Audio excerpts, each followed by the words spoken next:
কৃষ্ণক হৃদয়ে ধরে শ্রবণ কীর্তন করে মুকুটিকু তেজে অভিলাষ ওরাম নুবুজিয়া মোহজনে তাকু নিন্দে রাতি দিনে আপুনি সে চিন্তি নিজ মাৰ কেদিনৰ ধন জন খাই খাতে সপোন যেন একেটিলে হৈ সাহাৰ এৰামেন জানি নিন্দাতে যা মাধৱ বন্ধুক ভজা কৃষ্ণ কথা শুনা যেন কৰিয়ে ইটো নৰতনু সাৰ ভাৰত ভূমিত আৰ প্ৰবন্ধে ন পাইবা খুজিলৈ ও ৰাম কয় ভাইজা কয় পুত্ৰ ধন জন পাইলা কুট আপুনি আছিলা কোন ঠাই কেনেহেন গৰ্ব কৰা মূৰ মূৰ বুলি মৰা কৰি আছা কাহাক সহায় জয় কৃষ্ণ। কি সুন্দৰভাৱে মহাভাগৱতৰ মহাতত্ব আমাক মহা উপদেশৰ জৰিয়তে প্ৰদান কৰি আছে যে কৃষ্ণক আমি সাৰ কৰোঁ। কৃষ্ণক কোনে সাৰ কৰে? আমাৰ মাজত যিসকল সাধু, যিসকল মহন্ত, সেইসকলে কৃষ্ণক সাৰ কৰে। মহন্ত শব্দৰ কি অৰ্থ বুজাইছে? যিজনে জীৱনত কাৰো অপকাৰৰ কথা চিন্তা কৰিব নোৱাৰে, যিজনে সকলোকে বন্ধু বুলি জ্ঞান কৰিব পাৰে, যাৰ মনত কোনো ধৰণৰ অসূয়া শক্তিবিলাকে প্ৰভাৱ পেলাব নোৱাৰে, সেইজনৰ অন্তৰ মহৎ। সেইকাৰণে তেওঁক কোৱা হয় মহন্ত। সেই মহন্তসকলে কোনোদিনে কৃষ্ণৰ অবিহনে আনত কেতিয়াও বিশ্বাস নকৰে, কাৰণ কৃষ্ণৰ মায়াত বন্দী হৈ আছে সমস্ত জগত, ব্ৰহ্মা আদি কৰি যত জীৱ সমস্তবিলাকে কৃষ্ণৰ মায়াতেই বন্দী হৈ আছে। তেতিয়াহ'লে কাক আমি বিশ্বাস কৰিম? মায়াত বন্দী হৈ থকা সকলে কোনো কাৰণতে সঁচাটোক মিছা, মিছাটোক সঁচা বুলি ভাবিয়েই ভ্ৰমত তেওঁলোকে মজি থাকিব লগা হৈ যায়। যি কয় সেইটো শুদ্ধ নহ'বও পাৰে, কিন্তু ঈশ্বৰত যদি আমি বিশ্বাস কৰোঁ, ঈশ্বৰে যিটো চেতনা দিব সেইটো কেতিয়াও মিছা নহ'ব। অৰ্থাৎ ঈশ্বৰে যিটো ক'ব সেইটো কেতিয়াও মিছা নহ'ব, সেইটো সদায় সত্যত পৰিণত হ'ব। সেইকাৰণে সত্য ভগৱন্তৰ অন্য এটা নাম সনাতন, চিৰদিন যাৰ হৰণ নহয়, যাৰ ভগন নহয়, চিৰদিন যাৰ অস্তিত্বটো যি আছে অটুট থাকে, সেই সনাতন পুৰুষ হৈছে স্বয়ং কৃষ্ণ প্ৰভু ভগৱন্ত ব্ৰহ্মস্বৰূপৰ যিটো ৰূপ, সেই ভগৱন্ত হৈছে সনাতন। তেওঁক বিশ্বাস কৰাৰ বাহিৰে আমি নিজকো বিশ্বাস কৰিব নোৱাৰোঁ, হয়নে নহয়? কওকচোন বাৰু। আনক বিশ্বাস কৰে নকৰে বেলেগ কথা, আটাইতকৈ বেছি অবিশ্বাস কৰোঁ যদি আমি মায়াত থকা সকলে নিজকেই অবিশ্বাস কৰোঁ। কাৰণ আজি মই কাৰোবাক কিবা এটা কথা দিছোঁ, কিন্তু কাইলৈকে যদি মই কথাটো ৰাখিব নোৱাৰোঁ, নিজৰ ওচৰতে নিজে বিশ্বাসঘাতক হয় নে নহয় বাৰু? কতবাৰ আমি তেনেকেই কৰিব লগা হৈছোঁ। কৰিম বুলি ভবা কৰ্মটো আমি কৰিব নোৱাৰোঁ, বাটতে এৰি দিওঁ, নিজক নিজে ফাঁকি দিয়া নহ'লনে বাৰু? গতিকে আমি নিজকেই বিশ্বাস কৰিব নোৱাৰোঁ, আনক কি বিশ্বাস কৰিম? গতিকে আমি যদি বিশ্বাস কৰিব লাগে, এজনেকেই বিশ্বাস কৰিব লাগিব, সেইজনে প্ৰাণ কৃষ্ণ প্ৰভু ভগৱন্ত, যিজন আমাৰ দেহত আছে কাৰণেই আমি তেওঁৰ আপাহতে আমি জীয়াই আছোঁ। সেইকাৰণে তেওঁৰ নাম মাধৱ। মা মানে প্ৰকৃতি, ধৱ মানে ধাৰক। যিজনে প্ৰকৃতি ধাৰণ কৰি আছে সেইজনেই হৈছে মাধৱ। কেনেকৈ ধাৰণ কৰি আছে? আমাৰ অহংকাৰী দেহটোৰে আমি ভাবিছোঁ যে জীৱাত্মা পৰমাত্মা আমাৰ দেহৰ ভিতৰত আছে, আমি যলৈকে যাওঁ জীৱাত্মা পৰমাত্মাক আমি লৈ ফুৰোঁ। কিন্তু বাস্তৱতে সেইটো সঁচা জানো বাৰু? মই যাওঁ বুলি ক'লেও হয়তো সেই আত্মাটোৱে যদি নাযাওঁ বুলি কয়, তেওঁ যদি চিত চেতনা শক্তিখিনি যদি নাযাওঁ বুলি কৈ যদি সামৰি থৈ দিয়ে, জৰে দেহা ততেই শুই থাকিব। যাওঁ বুলি ক'লেও ভৰিখন লৰাব নোৱাৰোঁ, হাতখন মেলিব নোৱাৰোঁ, চকুটো মেলিব নোৱাৰোঁ, কাণেৰে একো নুশুনো, তেতিয়াহ'লে নিজৰ ইচ্ছামতে আমি কি কৰিব পাৰোঁ? গতিকে সেইজন আছে কাৰণেই আমি দৌৰি ফুৰিছোঁ। কিন্তু মুহূৰ্ততে সেইজন যদি ওলাই যায়, তেতিয়াহ'লে দৌৰি ফুৰা মহা বলৱন্ত দেহটো নিমিষতে নিথৰ হৈ পৰি যাব। তেতিয়াহ'লে কোনে কাক লৈ ফুৰিছে? যিজনে লৈ ফুৰিছে সেইজনে হৈছে মাধৱ। আমি মাধৱ হ'ব নোৱাৰোঁ। আমাক তেওঁ ধৰি আছে, আমি প্ৰকৃতি দেহ, তেওঁ কিন্তু পুৰুষোত্তম মহাশক্তি পৰমাত্মা ৰূপে আমাক ধৰি আছে। গতিকে এইদৰে আজি ঈশ্বৰ তত্ত্ব সেই মহামহন্তসকলে বুজি পায় কাৰণে তেওঁলোকৰ কৃষ্ণৰ বাহিৰে ঈশ্বৰৰ বাহিৰে অন্যত্বত কেতিয়াও বিশ্বাস কৰিব নোৱাৰে। সেইকাৰণে আমাক এই উপদেশটো দিছে যে কৃষ্ণক হৃদয়ে ধৰে, শ্ৰৱণ কীৰ্তন কৰে, মুকুতিক তেজে অভিলাষ। সেই মহন্তসকলে কেৱল কৃষ্ণক শৰণ লয়, শ্ৰৱণ কৰে, কীৰ্তন কৰে, তাতেই যিটো আনন্দ লাভ কৰে, সেই আনন্দ লাভ যে অনন্ত কাললৈকে পাই থাকিব, সেইটোহে বাসনাহে। সংসাৰত থাকি মই কি হ'ব? সংসাৰত মোৰ কোনো কাম নাই, গতিকে মই সংসাৰৰ পৰা যাব লাগে, এইটো অনুভৱো তেওঁলোকে কৰিব নোৱাৰা হৈ যায়। ভাবে যে সংসাৰৰ পৰা গৈ মোৰ কি কৰিম, মই ক'ত হেৰাই যাম, মই নিজেই ক'ব নোৱাৰোঁ। তাতোকৈ যদি সংসাৰতে থাকি মই সুখী হৈ সেই কৃষ্ণৰ সেৱাতে যদি নিমজ্জিত হৈ থাকোঁ, তেতিয়াহ'লে ইয়াতকৈ আৰু কি লাগে? সেইকাৰণে তেওঁলোকে মুক্তি বাঞ্ছা নকৰে। কিন্তু তাকে নকৰি আমি মোহসকলে কি কৰোঁ? যে নুবুজিয়া মোহজনে তাকো নিন্দে ৰাত্ৰি দিনে, আপুনিকে চিন্তে নিজ মাৰ। এই সত্যটো কথা উপলব্ধি নকৰি আমি কেৱল অহংকাৰীভাৱে সেই কৃষ্ণকে দিনে নিশাই আমি কি কৰোঁ? নিন্দা কৰোঁ, তেওঁক আমি খং কৰোঁ, ক্ৰোধ কৰোঁ।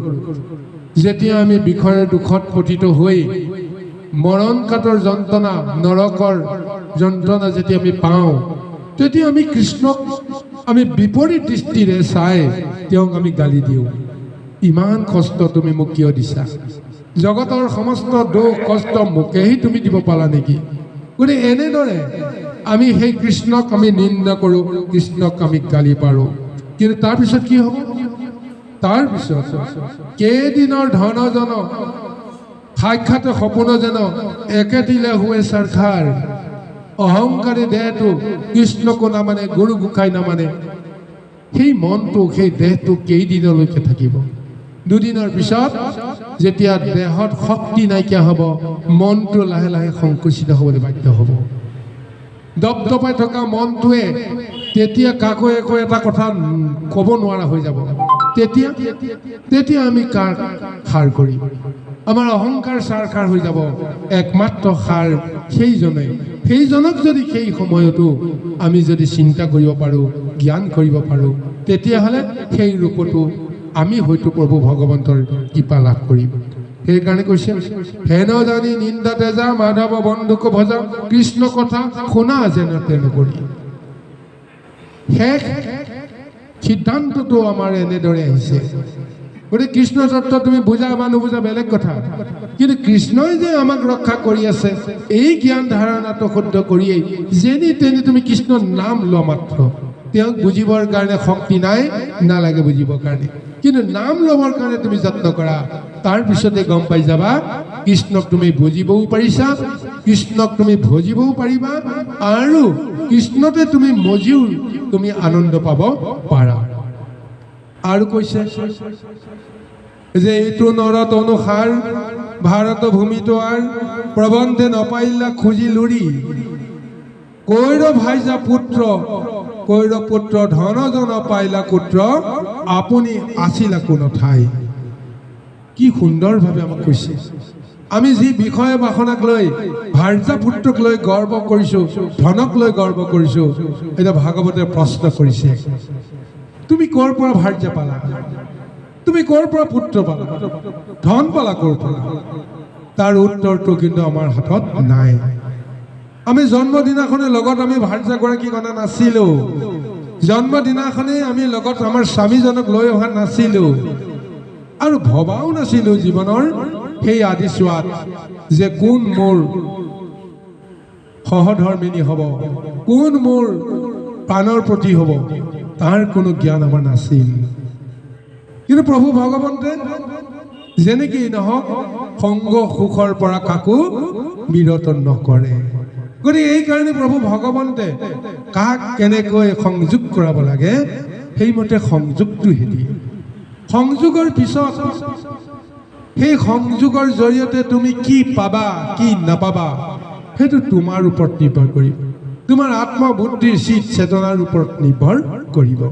সেইকাৰণে অহংকাৰ কৰিবলৈ কোৱা নাই যে ভাৰ্যা পুত্ৰৰ কাৰণে আমি সৰ্বস্ব আমি অৰ্পণ কৰিম বুলি ভবাটো কোনো অৰ্থ নাই। আমি কৰ্ম কৰিছোঁ কেৱল ঈশ্বৰৰ কৰ্ম, আৰু সেইকাৰণে কৈছে এই নৰ তনু দেহা যেতিয়ালৈকে থাকে তেতিয়ালৈকে আমি ঈশ্বৰক ভজিব পাৰিম, আৰু ঈশ্বৰক ভজাৰ পিছত তাৰ প্ৰতিফল ইহকাল পৰকাল আমি লাভ কৰিব পাৰিম। কিন্তু অহংকাৰীভাৱে যদি আমি কৃষ্ণক অৱজ্ঞা কৰোঁ গোটেই নৰতনু দেহা চাৰখাৰ হৈ যাব, কোনো কামত নাহিব। আৰু তাতে আমি ভাৰতবৰ্ষত যিসকলে জন্ম লাভ কৰিছোঁ, ভাৰতবৰ্ষক সেইকাৰণে আধ্যাত্মিক তত্ত্বত এক পুণ্য তীৰ্থ বুলি কৈছে। প্ৰভু ভগৱন্তে য'ত জন্মগ্ৰহণ কৰিছে, য'ত তেওঁ অৱতাৰ ধাৰণ কৰিছে, নিৰাকাৰজনো তেওঁ আকাৰ লৈ য'ত লীলা কৰিছে, সেই স্থান নিশ্চয় পুণ্য ভূমি হ'বই লাগিব। ভগৱন্তৰ পৰশ থাকিব লাগিব।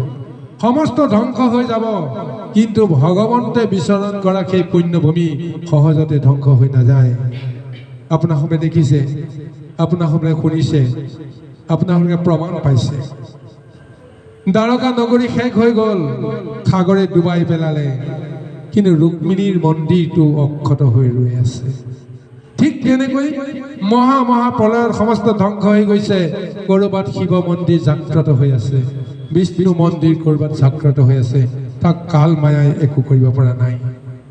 প্ৰত্যক্ষ প্ৰমাণ আমাৰ অসম ভূমিতেই উমানন্দ বুলি খ্যাত যিটো মহা মূৰ্তিৰ যিটো মহাৰূপ, সেই শিলা আজিও কোনো প্ৰাকৃতিক দুৰ্যোগে নষ্ট কৰিব পৰা নাই, ডুবাইও পেলাব পৰা নাই। ডাঙৰ কথাটো সেইটো হৈছে। চিন্তা কৰি চাওকচোন, উমানন্দৰ সেই শিলাখণ্ড, সেই মূৰ্তিভাগ কেতিয়াবা বাৰিষা পানীত ডুব যোৱাৰ ফটোটো দেখিছেনে বাৰু? নাই দেখা। সিদিনাখন আমি চৰকাৰীভাৱে কাৰিকৰী ব্যৱস্থাৰ মাজেৰে লক্ষ্মীনাৰায়ণৰ মূৰ্তিটো ভৰলুমুখৰ ওচৰত লুইতৰ পাৰত বনাই দিয়া হৈছে এটা সুউচ্চভাৱে, কিন্তু তাকো বানপানীয়ে ডুবাই পেলাইছে। কিন্তু জাগ্ৰত যিটো মূৰ্তি সৃষ্টিৰ আদিৰ পৰা পৰম্পৰাগতভাৱে ৰহস্য তত্ত্ব ধৰি ৰখা সেই উমানন্দৰ মূৰ্তিটোকো বিশাল বানপানীয়ে আজিলৈকে ডুবাই পেলাব পৰা নাই। এই কথাটোতো আমি মানিব লাগিব। তেতিয়াহ'লে ঈশ্বৰৰ সৃষ্টিত কিমান এক মহত্ব থাকিব পাৰে। গতিকে সেইকাৰণে সমস্ত শেষ হ'লেও ঈশ্বৰ তত্ত্ব কেতিয়াও শেষ হ'ব নোৱাৰে। প্ৰলয় যে হয় কি কাৰণে? প্ৰলয় হয় নতুন এক সৃষ্টিৰ কাৰণে। এই প্ৰভু ভগৱানৰ নিত্য নৈমিত্তিক বিধি। আমি সেই প্ৰলয়ক ভয় কৰোঁ। ভগৱন্তে কয় নহয়, প্ৰলয় মানে নতুন সৃষ্টি, ইয়াৰ পিছত নতুন উৎকীৰ্ণ হ'ব। বানপানীয়ে, ভূমিস্খলনে যিমানেই ধ্বংস নকৰক কিয়, তাৰপিছত আকৌ নতুন প্ৰতিষ্ঠা হ'বৰ কাৰণে বেছি দিন নালাগে। এই ভগৱন্তৰ স্বৰূপ। যেনেকৈ আমি পুৰণা ঘৰটো ভাঙি দিওঁতে নিজে অকণমানো দুখ নাপাওঁ, আমি কেৱল আনন্দ পাওঁ, কাৰণ ইয়াত এটা নতুন ডাঙৰ আগতকৈও ভাল এটা দৃষ্টি নন্দন এটা আৱাস কি হ'ব, ৰাজপ্ৰাসাদ হ'ব। সেইটো আনন্দতে আমাৰ প্ৰলয় ধ্বংস এইবিলাকত আমাৰ মন বিচলিত নহয়। ভগৱন্তৰ সেইটো দৃষ্টিৰেহে প্ৰলয় আনে। কিন্তু আমি সেইখিনি বুজি নোপোৱাসকলে আমি কি কৰোঁ? হাহাকাৰ কৰি উঠোঁ, কাৰণ আমি কৃষ্ণকে বুজিব নোৱাৰোঁ। কৃষ্ণকে সেই সময়ত আমি সাৰ কৰিব নোৱাৰোঁ। হে প্ৰভু, তোমাৰ অবিহনে আমাৰ কোনো গতি নাই, তুমি সকমস্তকে কৃপা কৰা। এই বুলি আমি অকণমানো ঈশ্বৰৰ ওচৰত প্ৰাৰ্থনা নকৰোঁ। কেৱল নিজে কেনেকৈ ৰক্ষা পৰিম তাৰ কাৰণতে আমি সদায় কি কৰোঁ? নানা ধৰণৰ ইচ্ছাত বিশ্বাস কৰি থাকিব লগা হওঁ। সেইকাৰণে কৈছে যে কৈৰ ভাইজা কৈৰপুত্ৰ ধনজন পাইলা পুত্ৰ, আপুনি আছিলা কোনো ঠাই, মই বাৰু ইয়াৰ আগত ক'ত আছিলোঁ? এইষাৰ কথাটোতো মই নিজেই নাজানো। পূৰ্ব জন্মৰ কথাটো বাদেই দিলোঁ। এইটো জন্মতে আমি নিশ্চয় কৰিব নোৱাৰোঁ আজি ইয়াত আছোঁ, খন্তেক পিছতে মই বাৰু ক'ত থাকিম। নিজৰ মতে একো কৰ্ম কৰিব নোৱাৰোঁ। কিন্তু ঈশ্বৰক সমৰ্পণ কৰি যদি আমি লক্ষ্য যদি স্থিৰ কৰোঁ, তেতিয়াহ'লে ঈশ্বৰে ক'ব, হ'ব, তুমি যি চিন্তা কৰিছা, যলৈকে যাম বুলি ভাবিছা, তুমি তালৈকে যেনেকৈ নহওক মই তোমাক লৈ যাম। গতিকে সেইকাৰণে সেইসকল সাধু সন্ত মহন্তৰ বাক্য কেতিয়াও লৰচৰ প্ৰভু ভগৱন্তে নকৰে। কাৰণ ভকতৰ বাক্য যদি লৰচৰ হয়, ক্ষতি হ'ব কিন্তু ঈশ্বৰৰে। হয়নে নহয় কওকচোন? ভকতে কাক বিশ্বাস কৰিব? ভকতে ঈশ্বৰক বিশ্বাস কৰে। গতিকে ঈশ্বৰক সাৰথি কৰিয়ে তেওঁ হয়তো সত্য বাক্য কৰিব লগা হৈ যায়। কিন্তু সেই সত্য বাক্য যদি অসত্য হয়, ভকতৰ মনো বিচলিত হৈ যাব। ভকত নাথাকিলে ভগৱন্তে কাৰ জয়তে লীলা কৰিব?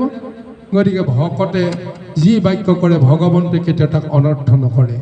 যেনেকেই নহওক প্ৰভু ভগৱন্তে তাৰ দায়িত্ব ল'বই, স্বীকাৰ কৰি ল'ব। হয়, প্ৰহ্লাদে কি কৰিছিল? হিৰণ্যকশিপুৰে বাৰে বাৰে কৈ আছিল, ক'ত আছে তোমাৰ ঈশ্বৰ, ক'ত আছে, ক'ত আছে, দেখুৱাই দিয়া। তেওঁ কৈ আছে সকলোতে আছে। সকলোতে আছে মানে ক'ত আছে? নিৰ্দিষ্টকৈ দেখুৱাই দিয়াচোন। সন্মুখত থকা স্তম্ভটোত আছেনে? তেওঁতোতো নাই বুলি ক'ব নোৱাৰা হৈ গ'ল। হয়, ইয়াতো আছে। আৰু স্বয়ং প্ৰভু ভগৱন্তে প্ৰহ্লাদৰ বাক্য সত্য কৰিবৰ কাৰণে সেই শুকান স্তম্ভটোতে তেওঁ ৰূপ ল'ব লগা হ'ল। হয়নে? ভকতৰ বাক্য কেতিয়াও প্ৰভু ভগৱন্তে অনৰ্থ নকৰে। মনৰ দুখত কোনোবা এজন ঋষি তপস্বীয়ে সাধু সন্ত মহন্তই কাৰোবাক অভিশাপ দি দিলে। অভিশাপ দিওঁতাজনৰ এটা ঘোৰ দণ্ড প্ৰাপ্য আছিল কাৰণে তেওঁ হঠাৎ সেই অভিশাপটো দি দিলে। ভগৱন্তে ক'লে, হ'ব দিয়া, তুমি যেতিয়া বাক্য দিলা, মই তাক যেনেকৈ নহওক সেই বাক্যটো ৰক্ষা কৰিম। গতিকে ভকতক লৈ খেলা কৰে ভগৱন্তে। গতিকে ভকতৰ লগ ভগৱন্তে কেতিয়াও এৰিব নোৱাৰে। কৃষ্ণ।